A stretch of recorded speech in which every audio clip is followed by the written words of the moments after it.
ఒక పక్క తమిళనాడులో గత 60 ఏళ్ల రాజకీయ హిస్టరీని బ్రేక్ చేస్తూ విజయ్ గారు ఈరోజు మొదటిసారి సీఎం సీట్లో కూర్చోబోతున్నారు. కానీ ఆ సీఎం సీట్ వెనకాల గత 5 రోజులుగా జరిగిన డ్రామా మాత్రం ఒక హాలీవుడ్ పొలిటికల్ థ్రిల్లర్ని కూడా మించిపోయింది. Mid night police station complaints, forgery allegations, secret meetings, alliance politics, governor suspense, Congress revenge game and ఒక్క డిసిషన్ లేట్ అయ్యుంటే ఈరోజు తమిళనాడులో ప్రెసిడెంట్ రూల్ వచ్చేది. ఈరోజు సౌత్ నుంచి ఈస్ట్ వరకు జరిగిన బిగ్గెస్ట్ పొలిటికల్ మైండ్ గేమ్స్ని డీప్గా అనలైజ్ చేద్దాం. This is parallel stories. May 10th ఉదయం చెన్నైలోని నెహ్రూ స్టేడియంలో టీవీకే ప్రెసిడెంట్ జోసెఫ్ విజయ్ గారు తమిళనాడుకి చీఫ్ మినిస్టర్గా ఓత్ తీసుకున్నారు. ఇక్కడ మెయిన్ పాయింట్ ఓత్ కాదు, ఆ ఓత్ వరకు రావడానికి జరిగిన పొలిటికల్ సర్వైవల్ గేమ్. ఎందుకంటే కేవలం 2 ఏళ్ల క్రితం పార్టీ పెట్టిన విజయ్ ఫస్ట్ ఎలక్షన్స్లోనే ఈ స్టేజ్కి రావటం అనేది చిన్న విషయం కాదు. అండ్ ముఖ్యంగా గత 59 ఇయర్స్గా తమిళనాడుని కేవలం డిఎంకే లేదా ఏఐఏడిఎంకే మాత్రమే రూల్ చేస్తూ వచ్చాయి. ఇప్పుడు ఆ హిస్టరీని బ్రేక్ చేసి విజయ్ కంప్లీట్లీ కొత్త ఎరాని స్టార్ట్ చేశారు. అండ్ 1952 తర్వాత తమిళనాడులో ఫామ్ అవుతున్న ఫస్ట్ కోయలిషన్ గవర్నమెంట్ కూడా ఇదే.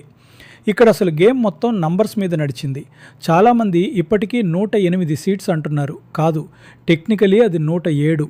ఎందుకంటే విజయ్ 2 చోట్ల గెలిచారు, సో ఒక సీట్ రిజైన్ చేయాల్సిందే. Majority mark 118, TVK effective strength 107, అంటే ఇంకా ఎగ్జాక్ట్గా 11 సీట్స్ కావాలి. ఇక్కడే మొదలైంది అసలు political war. Congress first support ఇచ్చింది 5 సీట్స్, తర్వాత సిపిఐ సిపిఎం కలిపి 4 సీట్స్ సపోర్ట్ ఇచ్చాయి. టోటల్ 116. స్టిల్ మెజారిటీకి 2 సీట్స్ తక్కువ. ఈ టైంలో వీసీకే సపోర్ట్ ఇచ్చింది, ఐయుఎంఎల్ కూడా సపోర్ట్ ప్రకటించింది. ఫైనల్ నంబర్ వచ్చేసి 120. అంటే ఇప్పుడు విజయ్ సేఫ్ జోన్లోకి వెళ్ళిపోయారు. కానీ ఫ్రెండ్స్, ఈ 120 నంబర్ వచ్చే వరకు జరిగిన tension next level. Governor Rajendra Vishwanath Arlekar garu విజయ్ని గవర్నమెంట్ ఫామ్ చేయడానికి పిలవకుండా చాలా లేట్ చేశారు. సిచ్యువేషన్ ఎంత సీరియస్ అయిందంటే సుప్రీంకోర్టులో పిటిషన్స్ కూడా పడ్డాయి. అండ్ సాటర్డే ఈవినింగ్ అయితే Tamil Nadu politics literally suspense thriller అయిపోయింది. ఎందుకంటే గవర్నర్ గారు కేరళకు వెళ్ళడానికి 7:10 PM ఫ్లైట్ బుక్ చేసుకున్నారట. ఒకవేళ ఆయన ఆ ఫ్లైట్ ఎక్కుంటే సండేతో ఓల్డ్ గవర్నమెంట్ టర్మ్ కంప్లీట్ అయిపోయేది. మెజారిటీ ప్రూవ్ చేసే అవకాశం లేకుండా డైరెక్ట్గా ప్రెసిడెంట్ రూల్ వచ్చే ఛాన్స్ ఉండేది. కానీ లాస్ట్ మినిట్లో సీన్ మొత్తం మారిపోయింది. గవర్నర్ ఫ్లైట్ క్యాన్సిల్ చేశారు. ఈవినింగ్ 6:30కి విజయ్కి అపాయింట్మెంట్ ఇచ్చారు. అక్కడ కూడా భారీ డ్రామా జరిగింది. విజయ్ తన అలయన్స్ లీడర్స్ అందరినీ వెంట తీసుకుని రాజ్భవన్కి వెళ్ళారు. గవర్నర్ ప్రతి సపోర్ట్ లెటర్ని పర్సనల్లీ వెరిఫై చేశారు. ఎస్పెషలీ వీసీకే ఐయుఎంఎల్ లెటర్స్ మీద ఎక్కువ ఫోకస్ పెట్టారు. ఫైనల్గా నెంబర్స్ సాటిస్ఫై అయ్యాక అపాయింట్మెంట్ లెటర్ని 1 గంటలో పంపిస్తా అన్నారు. కానీ విజయ్ ఏం చేశారో తెలుసా? లేదు సార్, నేను ఇక్కడే వెయిట్ చేస్తాను, నా చేతికే ఇవ్వండి అని అక్కడే కూర్చున్నారు. ఎగ్జాక్ట్లీ 1 గంట తర్వాత నైట్ 8:30 అపాయింట్మెంట్ లెటర్ తీసుకొని బయటకు వచ్చారు. ఇదంతా జరుగుతుండగానే ఇంకో పెద్ద ఫార్జరీ డ్రామా స్టార్ట్ అయింది. ఏఎంఎంకే లీడర్ టీటీవీ దినకరన్ డైరెక్ట్గా పోలీస్ స్టేషన్కి వెళ్ళి కంప్లైంట్ ఇచ్చారు. తమ ఎమ్మెల్యే సపోర్ట్ లెటర్ ఫార్జరీ అని అలిగేషన్స్ వేశారు. అంటే టీవీకే ఫేక్ లెటర్తో గవర్నర్ని మిస్లీడ్ చేసిందని అక్యుజేషన్. అంతేకాదు హార్స్ ట్రేడింగ్ కూడా జరిగిందని సీరియస్ అలిగేషన్స్ చేశారు. అంటే ఎమ్మెల్యేస్ని కొనేస్తున్నారని. కానీ టీవీకే కూడా వెంటనే స్ట్రాంగ్ కౌంటర్ ఇచ్చింది. ఎమ్మెల్యే స్వయంగా సపోర్ట్ చేస్తున్నట్టు వీడియో రిలీజ్ చేసింది. దాంతో తమిళనాడు పాలిటిక్స్ పూర్తిగా ఫైర్ మోడ్లోకి వెళ్ళిపోయింది.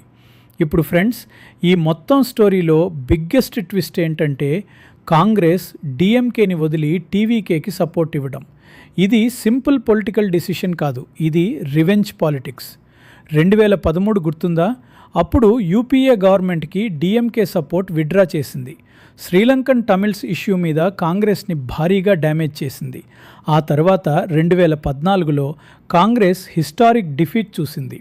ఇప్పుడు కరెక్ట్గా ఇయర్స్ తర్వాత డిఎంకే మెజారిటీ మిస్ అయిన టైంలో కాంగ్రెస్ రివర్స్ గేమ్ ఆడిందని పొలిటికల్ సర్కిల్స్ మాట్లాడుకుంటున్నాయి. అందుకే రిజల్ట్స్ వచ్చిన వెంటనే డిఎంకే ఆఫీస్కి కూడా వెళ్లకుండా డైరెక్ట్గా టీవీకేకి సపోర్ట్ ప్రకటించింది.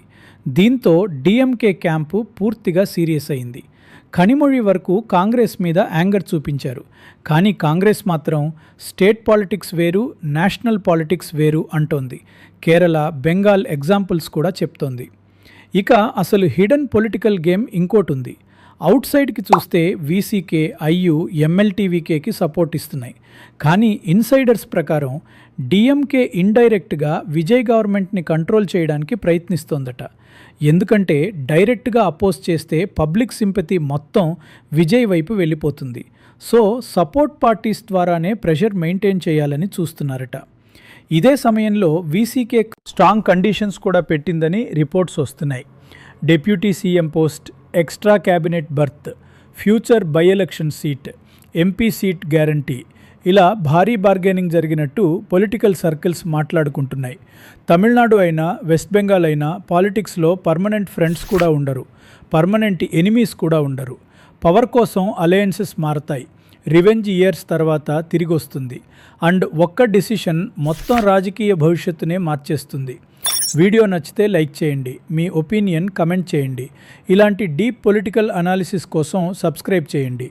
This is your parallel stories signing off.